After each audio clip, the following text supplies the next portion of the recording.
one. Hello, everybody. Ava Laura here, introducing Pros and Cons Cosplay Sisters, Batman Duo, and all that other fun jazz. Hey, how are you? Could be better. Could be better. I know. I know how that goes. It's Monday, though, right? So you have the rest of the week to bounce back. No, that's more of the Tuesday feeling. Oh, it's Tuesday. But yes, I gotta say thank you for both coming on here for the interview. Yeah, thanks for having us. No problem at all. And got a question for both of you. Who's got the echo on the end? Do we have an echo? Let me see. Is it still echoing? Hello. Yeah, there's a stream thingy that I'm hearing that it's like going back on someone's end. Let me switch devices. Maybe that'll be easier. There we go. Can I just go on mute when you're talking, or when you're not talking, and that'll help? Yeah. Okay. And then, as to for both of you that actually got into cosplay, what got you both into doing and or knowing what cosplay was at the time? That's a good question. So what we kind of did is, we'd heard from some friends, hey, we want to go to this like convention. It's local. You want to get into cosplay. Cosplay is really important. And we actually thought that you had to cosplay in order to go to conventions, or else you'd be like weird. And that is not true at all. But at the time, that's what we thought. So we went. We had these like super busted cosplays that we made at the time. It was like, we'd gotten like a yukata from Epcot Center, and then like some pillowcases for an obi, and just some hair that we just tacked into our head. It was a lot. It was a time. Some socks and some sandals, and rolled up. We had an amazing time. And then as a result, we're like, oh my god, like this is great. Like people were really into it. We got our pictures taken a bunch in like the wind up camera era, and it was so super fun. And so after that time, like the good old wind up cameras. And then after that, we were like, well, this is great. Like now we figured we can learn to make our own stuff, and we can be any host of characters that we want to be, as long as we learn how to like put some stuff together. Like this is legit, and that kind of started a lifetime love of cosplay. With a lot of hot glue. So much hot glue. We eventually figured out how to use a sewing machine, so it got better, but yeah. Yes.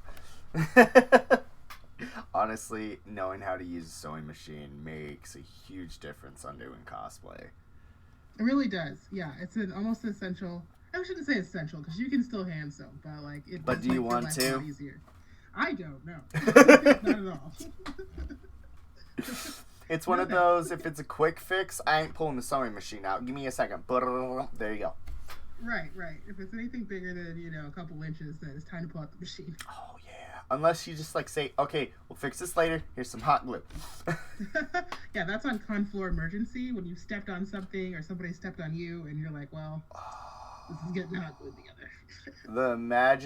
Just imagine a Peach or Bayonetta cosplayer where their stuff got stepped on and they got to get that fixed immediately right before a contest. Oof. Ooh. Been there. Ooh. Yeah. It's just one of those no. Just big no. Yeah, you hightail it to the cosplay recovery lounge as fast as you can, and then just kind of cry and glue it together, and or be like, SOS to any cosplayer here right now. I need a hot gluer. I need some help, please. Exactly. And then that's what I love about cosplaying, is because I feel like there's this universal knowledge that somebody in your vicinity will immediately have a safety pin or some duct tape or something to help you get it together. So it's like real nice. I bring shop with me. Let's put it that way. There you go. There was a year I remembered that it was just me in a hotel room alone. But then I added one other person. I said, hey, this is going to be like the repair area. I'm working on props as well. And that convention, I didn't really get to enjoy it too much. It was an Anime Central convention, I believe. And it was I put everything to the last minute, but it was a concept. I was doing 7 commissions all at once. That's why. But I made quite a bank. I made bank there, but I didn't get to enjoy the convention. That was my first ACEN experience. You were doing commissions at con? Holy moly. Yeah, it was like Homestuck horns or, troll horns. I shouldn't be saying any of that. But there was also like actual big weapon props. I would have to show people how to do stuff. Where was the screw through the headband, through the wig, where you didn't need to worry about. We didn't have magnets yet. Let's put it that way. And then there'd be weapons I've actually made for props, of course. And the biggest ones were like League of Legends cosplays. Oh my god. Oh yeah. Oh my god. Yeah, those are pretty intense. And those were like exactly T to the actual props, where there was a Pow Pow from Jinx's arsenal of cosplay, like the big machine gun and everything. Had that. I had the LeBlanc Prestige staff I did for somebody. There was fish bones. There was so many things. I'm just like, I'm gonna take a break from doing this. Yeah, seriously, rest in peace after all that.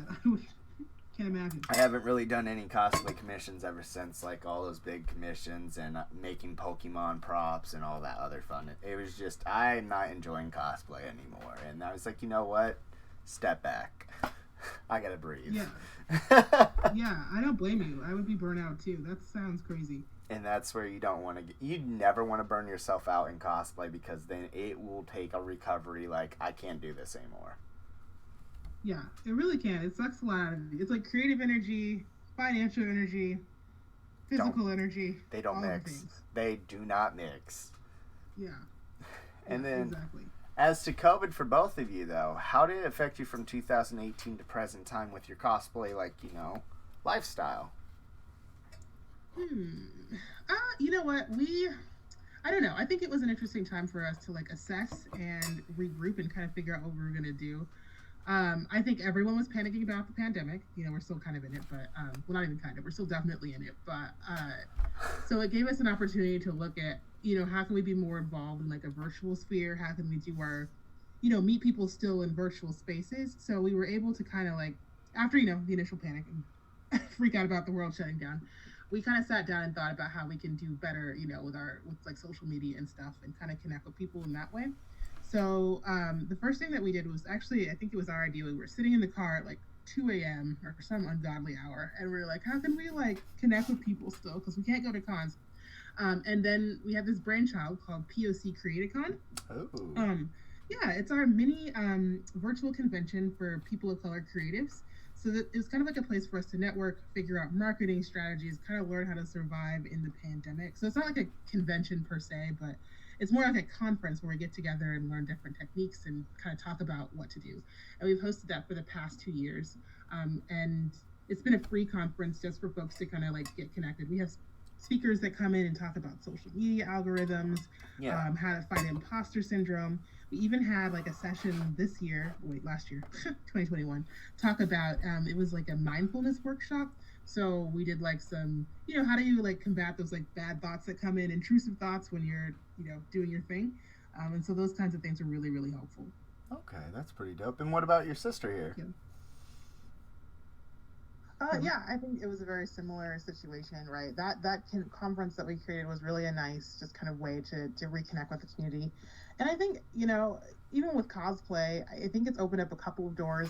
One, it's kind of created this opportunity for more virtual exchanges. And sometimes when you're going to conventions, right, there's this sort of price barrier, right? If you can't afford to go, then you can't afford to mingle, right? But with the online sphere, you're able to do things, I think, in a lot of ways, to a reduced cost or totally free.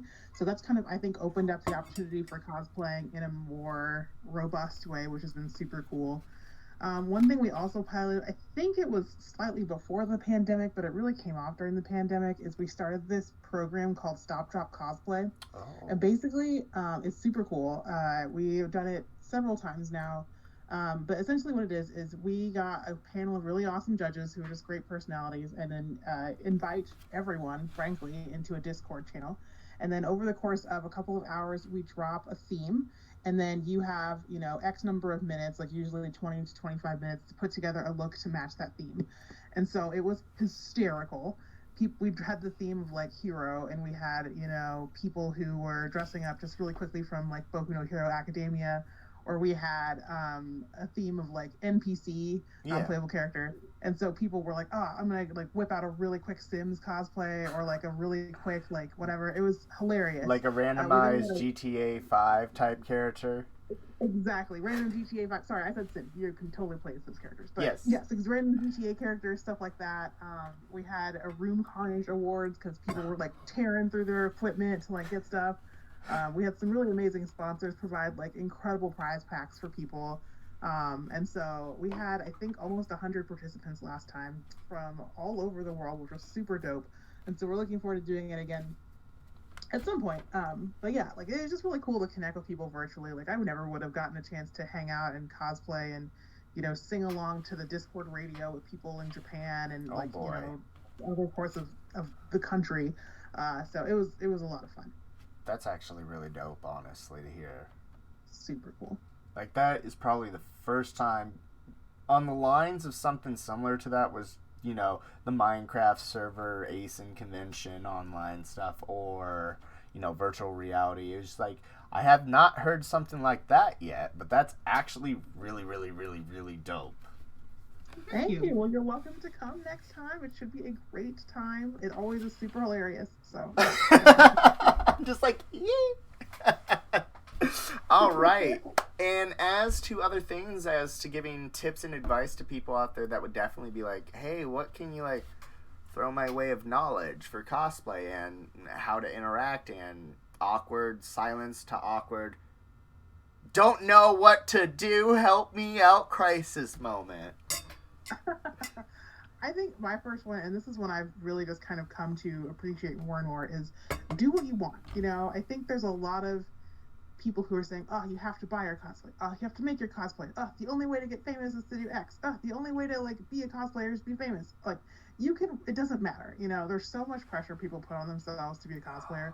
Just put on a costume. If you like that costume, granted, there's some standards, right? Like, to make sure you're not doing anything that's like offensive to other groups, that's right. Not cultural appropriative, any of the like obvious don't do it.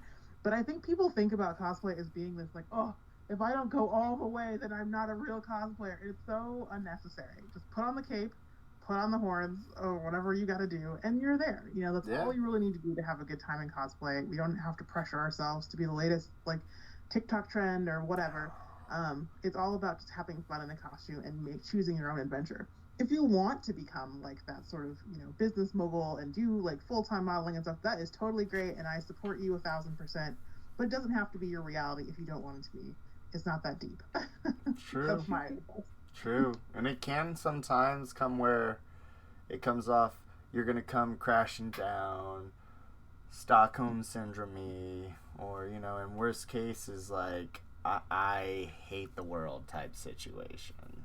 Exactly. And that's what we don't try to promote in the cosplay community, or at least a good chunk of people are starting to head towards that way, as when it first started and kind of derailed in a way. And there have been conventions that kind of like attracted the wrong type of people, but at the same time, like, everybody should come, get exposed, just be respectful of everybody around you. Do's and don'ts, we shouldn't need to say that, but then again, I don't know what your common sense is, so here's a guideline. Right. Yeah, so guides are so important. If you ever deal with people, you have to have guidelines. And I also think that sometimes people pedestal the cosplay community as being that much different than any other co-culture, and it's kind of not. Like, there's bad people in every community, there's good people in every community. You have to kind of figure out, well, not every community, but like, there's bad people in lots of communities. So I think you have to figure out the kinds of people that you want to hang out with, the kinds of activities you want to do, and make it, fun for yourself. Kind of like you were saying.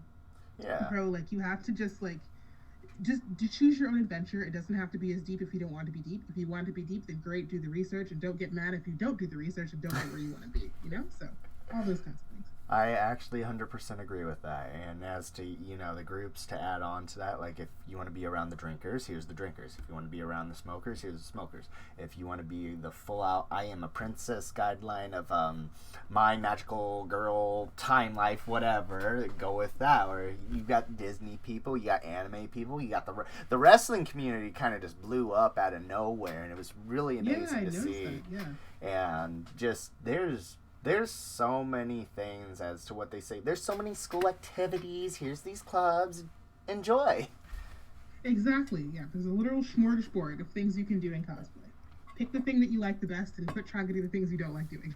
Right. It doesn't mean you have to force yourself to like something for another person's sake. Do it because you like it. You like it and you want to do it, not because someone else. Just always do it for you first. And if it comes down to like there's the groups, there's I'm with the couple, or this is family, cutesy wootsy, all that fun stuff, but you're still doing it for the reason you want to do it, I hope. Right. Exactly. Do the things that you want to do. So I see we got some cosplays here that were sent that we're going to be checking out, and I want to make sure that my computer's not being a big dingus, which it is. I know that feeling. I know that feeling. And then okay, I'll send a couple more. All right. So let's see here. We've got this right here, and people are like, "Oh my gosh, where are you going?" I'm like, "I'm going right here." So I see that you both like to do some pretty fancy cosplay too.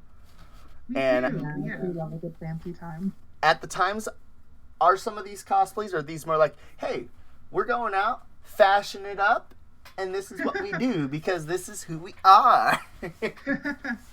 I wish. It's a really great day if I put on even eyeliner, so when I'm going out. But yeah, no, we do like to build kind of extravagant, ornate costumes. We started off kind of doing it for fun, but we've always been a little bit artsy fartsy and crafting and stuff. Yeah. And we're competitors, so we like to compete in cosplay too. So those have been some other things we've been really involved in. And to make cosplays that are competitive, they tend to be a little fancier. Yeah. Oh, definitely. No, even me, I would say whenever I did competition, I would want to go all out. That's personally me, though. That's my personal choice. But sometimes, as competing, I don't want to go into here's my cosplay. I like to act, so I'm going to enter in the skit division. Yeah, there you go. Exactly. Even in the cosplay ring, there's multiple things you can do. You can focus on craftsmanship. You can focus on acting. All that stuff is what you can do whenever you're, again, just choose your own adventure. Right. And what about your sister here? Actually, who should I call pro and who should I call con? Okay, I'm con. All right. And then she's pro. Okay, and pro, what would you actually love to add on to that? Yeah, I agree. Competing was really kind of what set our love for cosplay. So making really extravagant builds and getting to try out lots of cool stuff, hanging out with people in green room, and learning oh, this is a cool braiding technique. You're like, oh, this has 500 rhinestones on there. I wonder if I can do something like that, It's always been a really nice passion for us. I think my main motivator with cosplay is I get to try out a cool thing using a craft product I have wanted to try out using in the past. So I love it. I love the craftsmanship element of it. I'll perform if I have to, but I'm really here for let's learn how to use the thing or the fancy tool. Right. Is it something that I could actually implement versus do I have a better technique? And I'm just always practice with different ways of doing something. You never know. You might figure something else new out. Exactly. It's all about that innovation, just the idea of tinkering with cool stuff to get a cool effect is my jam. Yeah, and then you were saying you're sending a couple more photos, correct? Yes. Mm-hmm. All right. Yee. So I see that you're both in Against a Brick Building with the graffiti in pink and yellow. So could you tell the audience, this is not something normal I see in the stores, and I explore. This is something more uniquely found, either made, or it's, hey, this was my grandma's. Yes,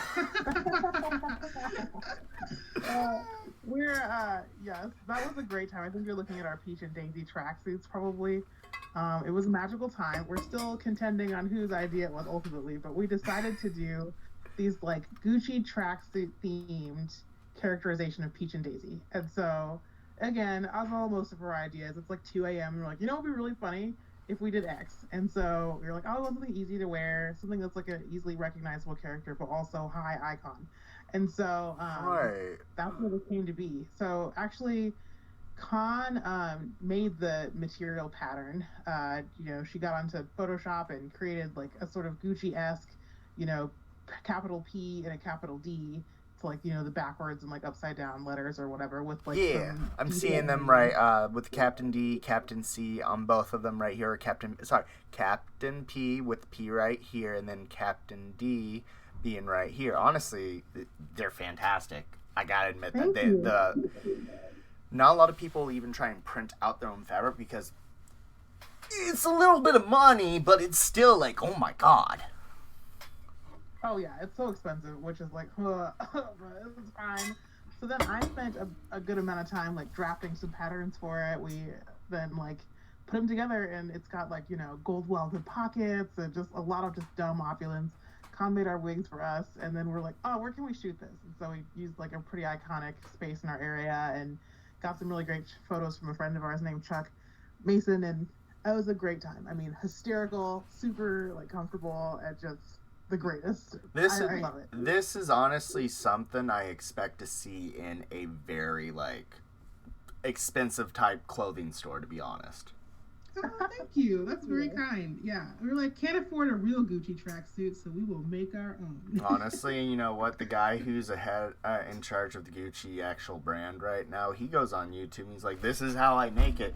I slap Gucci on it. Now it's 1,000 times more." I'm just Honestly. like, okay, yeah, that's usually what it is, but okay. Yeah, you're paying for that brand, you gotta pay for the brand. And I tell people, go to Walmart.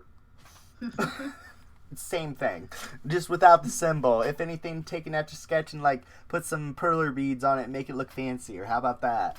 There you go. You can make your own brand just yourself. And then moving on, we've got both of you. Who is who? Who is the? Is it Snow White? It is, yes. Victorian Snow White, and then Evil Queen. Evil Queen. All right. So. Yeah. Who is... I'm going to assume this is Con? The Evil Queen? Being Evil Queen? Or Snow White? Snow White. Snow White. You're right. Actually, Con's... I am the Evil Queen. Okay. I feel like all the boys and like the evil characters. But it is... Yeah, we did... These are Sakizo designs. I don't know if you're familiar with Sakizo. She's a Japanese illustrator. Yeah. So yeah. These were actually competition pieces for us. This is the first time building a Sakizo, and if you're familiar, it's like ruffles on ruffles on ruffles. Honey, it's like getting into Final Fantasy level. Let's put it that way. Oh my god! Yeah, it almost makes Final Fantasy look like easy sometimes because there's just try and go with ruffle style into armor level. Yeah. That would be let's go Digimon style at that point. Oof. Oh yeah, yep, that is also true. And you're just like, why does the designer hate cosplayers? We don't want this to be logically made. Sorry, my alarm just went off. That's my smoke detector. I was sitting there. Oh no, they caught the smoking hot cosplayers.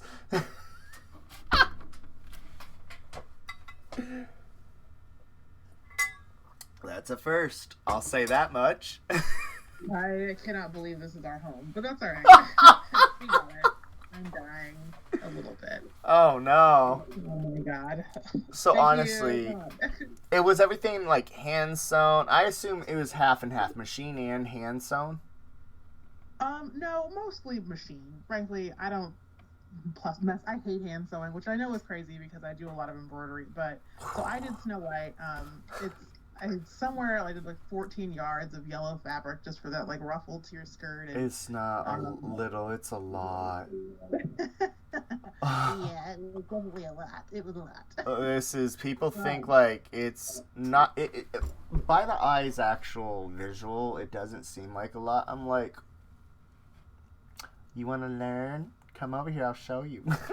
Yeah. I mean, I think when people see ruffles, they don't realize it's usually like 1 to 3 or, maybe 1 to 4 sometimes ratio of, the length times how much you need to achieve that length with ruffle. And so, yeah, it was a time. And that one has, I think, 2 corsets and maybe 5 skirts. I don't remember how many I put on that one. It was a lot. Honestly, if you both aren't in like the actual fashion business, I strongly suggest you go into it. Oh, you're sweet. Thank you. Because this is not something... You need to look up a friend of mine. Her name is Emma McGuire. She does the historical cosplay stuff, where she's also the female Asian Jack Sparrow. Mm-hmm. And she's doing, she's doing Malfoy's, Harry Potter Malfoy's father right now. That's her profile picture. She does cosplays like this. She goes in old Victorian historical fact, male and or female, it doesn't matter. I love that. That's awesome. And I will send you her Facebook after this if you don't have her. Yeah, please do. We love more friends doing cool things. she would geek out. But now, I gotta ask, was it a bald cap that you used for the Cowboy Bebop cosplay here? Oh God, yes it was. Never again. I was fully bald. That was the time. I don't know if you've ever worn a bald cap before, but it was like the best and worst experience ever. I just tell people at that point, man, here's my bald head picture. I think I'll go with the bald cap instead. It's a little bit more round. It's already like a gallon jug up here, but I'm going to tell you right now, I'll go with the cap. See, I thought it would be a lot easier in terms of like putting on, but I have a big afro in real life, so trying to like braid all of that down and then get it smooth, and then just I was, normally when you're wearing a bald cap, you're either shooting a movie, so you're prepared for this stuff, or it's like for a photo shoot, not like running around a convention all day. And so I was in it for like 12 hours, which super sucked. And then like when I went to take it off, I was like, this is the worst, because I hate sweating. But like the bald cap just traps your sweat and it's disgusting. Like it can make you pass out. It can absolutely make you pass out. Yep. You got to be real careful, and it's disgusting and awful, and I hated every minute of it, and I will never do it again if I can avoid it. Right. Never say never. At that point, I'm like, honey, just go shave your head. Yo, at this point, frankly, if I ever had to do it again, that might be a more attractive option. Hey, I honestly, you don't look bad without the hair, even though I know it's Cowboy Bebop here. Honestly, it just doesn't look that bad, honestly. Thank you for saying that. And I've shaved, waxed my head, so that's saying something. And I thought I would never do that, but did it for somebody who lost their hair due to COVID. And I said, "Here, honey, I got you." And she's like, "What do you mean?" I pulled the hat off. I was like, You smack the cheese against the skin type of bald. Oh, wow. Yeah. That's fun. And I was like, I'm going to do this for like half a year. And I was like, okay, hon, I'm getting sick. I need to start growing my hair back. Oh, jeez. But it was like the most coolest, like, not experience, but like, I'm not overheating. I can put wigs on without an issue. I don't need bald caps. I don't need spirit gum. I don't need Wuchi anything. You're just already there naturally. And then what got you both to actually want to do Cowboy Bebop? Sorry? What brought the Cowboy Bebop aspect to your cosplay selection? Oh yeah, we love Cowboy Bebop. First of all, it's one of the greatest animes of all time.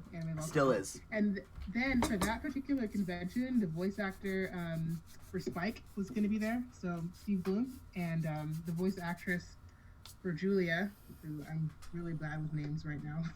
She was there as well. Yep, yeah, they were both there, and we decided we were gonna just pay tribute to them while we were there. So nice. It was really fun. It's very fun to learn from that dude. Mary Elizabeth McGlynn. There we go. Ah, there we go. But yeah, she was there too. So we were like, oh yeah, we gotta represent and we gotta show up and show out for them. And we took a picture together. I have like an old one somewhere on my phone of all of us taking a picture. So it was really, really special. Yeah, we got an autograph and it was really nice. The cool thing about Steve, he teaches people how to voice act very well. He does, yeah. And it's amazing. I've taken a course from him, and it's just like, I grunt so much. I'm trying to get so many different types of sounds. It's like, okay. And it's like, oh my God. Warm up. Seriously, it seems very like intense, and I have seen the advertisements and things for his workshops, and that seems really cool. They are absolutely worth the time. Even the free course, take it. You would learn so much from it as a voice actor in general. Oh, it's mind blowing.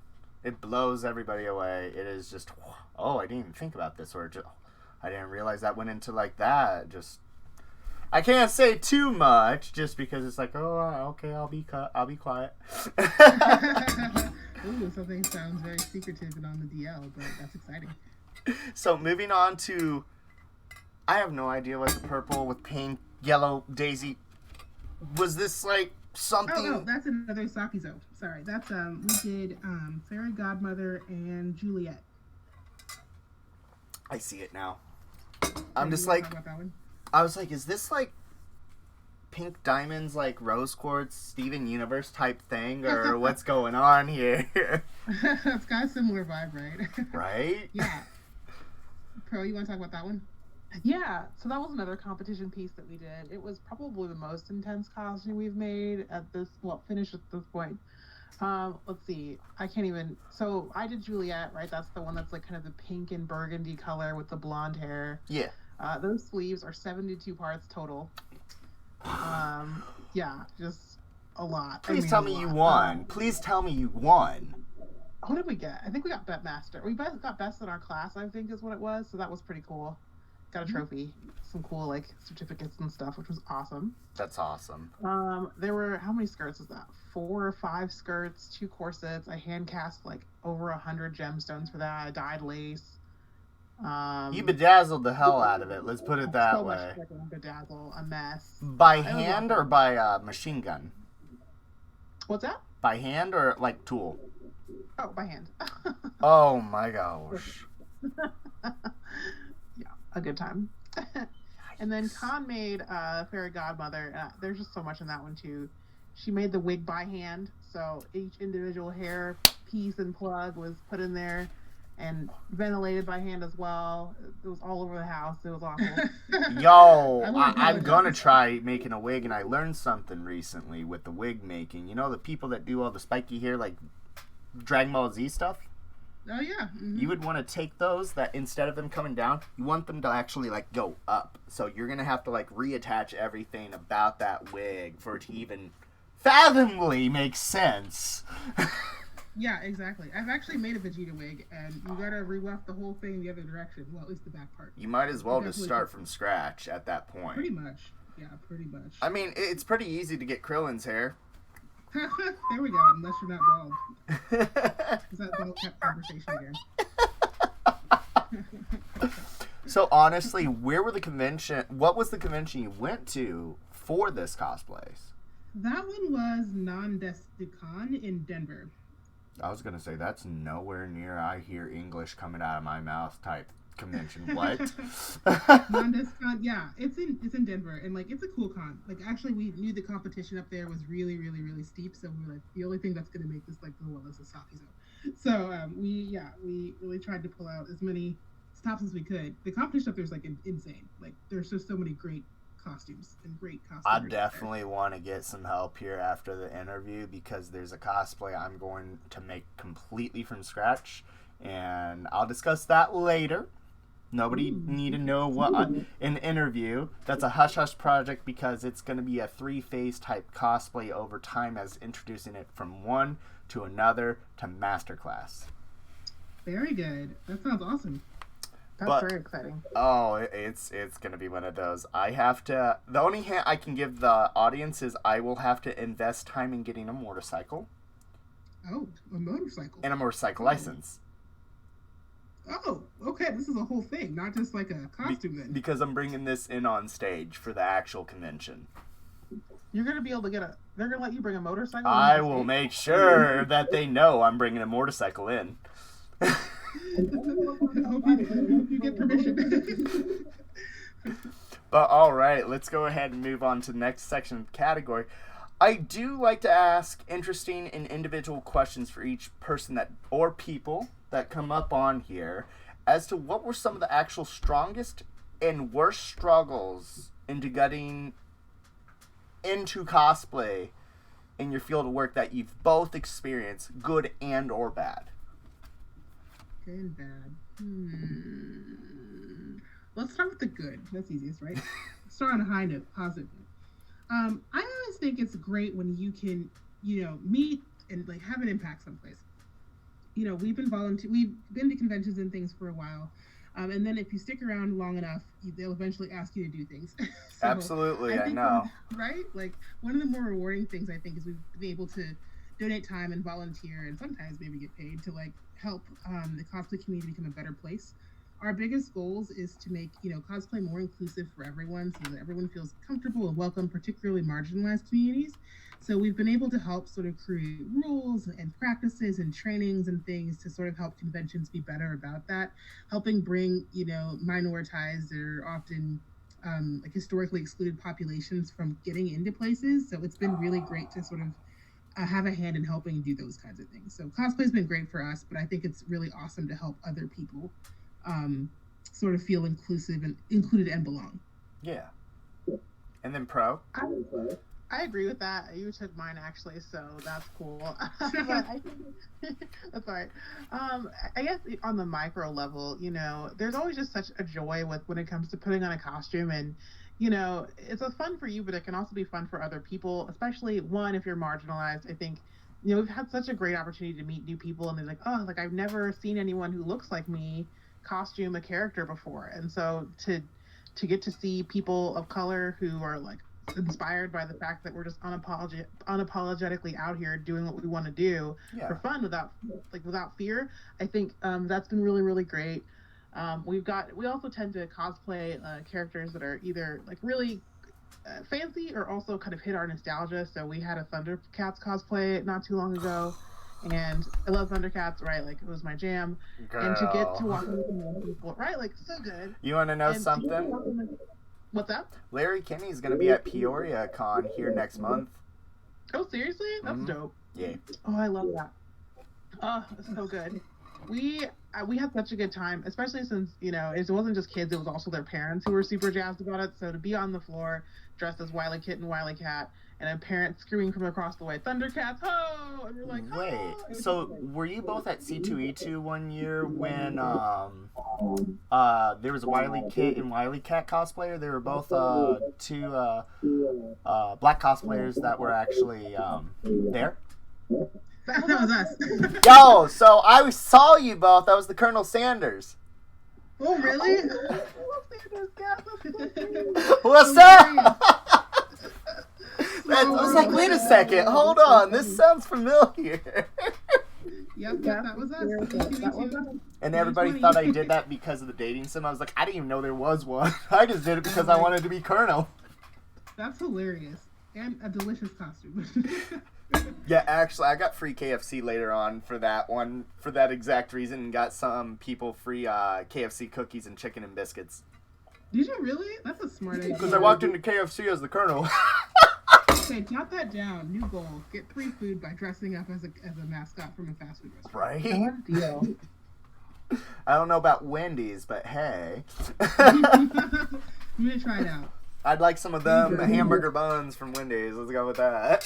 Yeah. I like White Castle. That's what I want to wear. I can't enjoy White Castle anymore because the burgers just don't sit well in my stomach. They're good. I will fight my own body to eat White Castle. I love it so much. And I miss the chicken rings. I could go on this for days. Sorry. Oh, you know what I miss from them big time? I miss the banana milkshakes. Oh, they did used to have milkshakes, didn't they? I was in it for the sliders, but they had a great other menu, and I will forever miss it for always. If you got Walmart, they sell White Castle sliders in the frozen section. Yeah, they're just not the same, I want the greasy, hot experience, but they are good at Walmart. Yeah, I mean, if you want that dirty little secret of a little bit of sliders here or there, just Walmart at 3 a.m. in the morning. We have a good Walmart. They're not bad, that's for sure. Yeah. I'm ashamed of you. I'll fight you. But all right, let's go ahead and get into the social media aspects.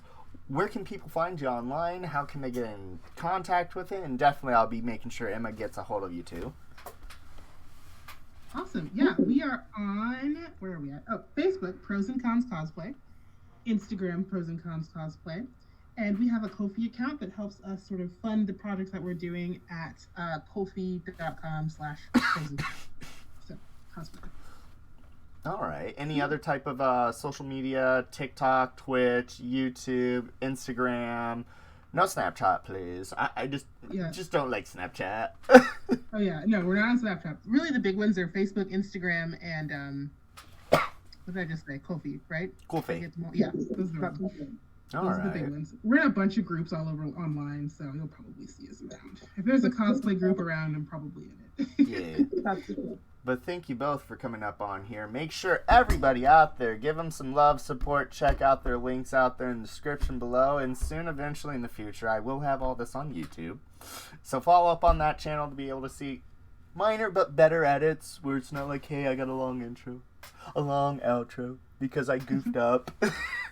Maybe you'll cut out my smoke detector going off. I really thought I had that. And then Sorry. future conventions as where people can see you in cosplay. Good question. Where are we going next here? So many coming up. Let's see. We have, what month is it? February? Mm-hmm. We're going to be, well, some of them haven't been announced yet, so I'll hold off on the ones that haven't been announced. But Okay. we'll be at NakaCon, which is in Overland Park, Kansas.